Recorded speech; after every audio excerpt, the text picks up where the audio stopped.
Hello hello साथी नमस्कार। यही पोजिसनमा यही अवस्थामा चाहिँ विगत 9-10 दिनदेखिको यात्रा केही समयको लागि आजकै दिनबाट अन्त्य भएको घोषणा गर्न चाहन्छु। मेरो मतलब यहाँले बुझिसक्नुभयो होला। यो ठाउँ ब्याकग्राउन्डमा देखिरहनु भएको ठाउँ चाहिँ सबै वनमरा यस्तो यो घाँसहरूले यस्तोले सबै काँडाहरूले सबै ढाकिरहेको ठाउँ थियो। अनि मैले विगत 8-9 दिनको मेरो जानेको जति मैले फाँडेर छोड्दा चाहिँ यहाँ किवी पनि थियो। खास गरी विशेष गरी चाहिँ किवीलाई एकदम भएको थियो भनेर सबैले छोपेको थियो। यस्तो घाँसले छोपेको थियो। यसलाई मैले निकालेर राखेको छु। यहाँहरू देख्न सक्नुहुन्छ यो घाँस। यो घाँस चाहिँ अब केही दिन पछाडि यसलाई सुकेपछि डढाउने व्यवस्था गरिनेछ।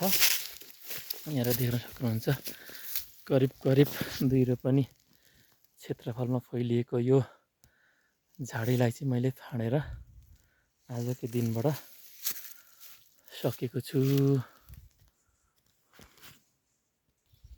देख्न सक्नुहुन्छ फाँडेर तल मासतिर निस्किँदैछु।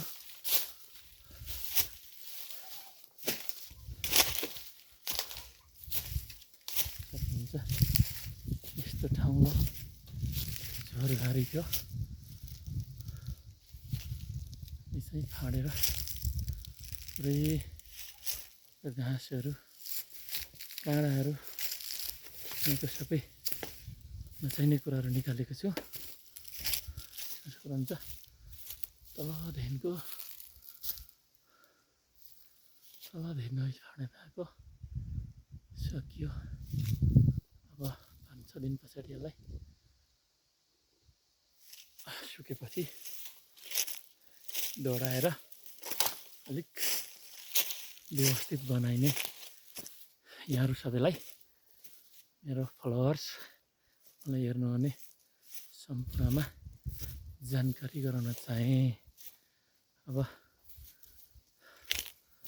तपाईँहरूलाई अब मैले यो चाहिँ तिर्खाको लागि काम गरेर सक्यो। तिर्खा लागेको छ। यो पानी चाहिँ खाइ सकिन्छ नि होला भन्ने लागेको छ। हस् त यहाँहरूलाई यस्तै भिडियोहरू आगामी दिनहरूमा दिइरहनेछु।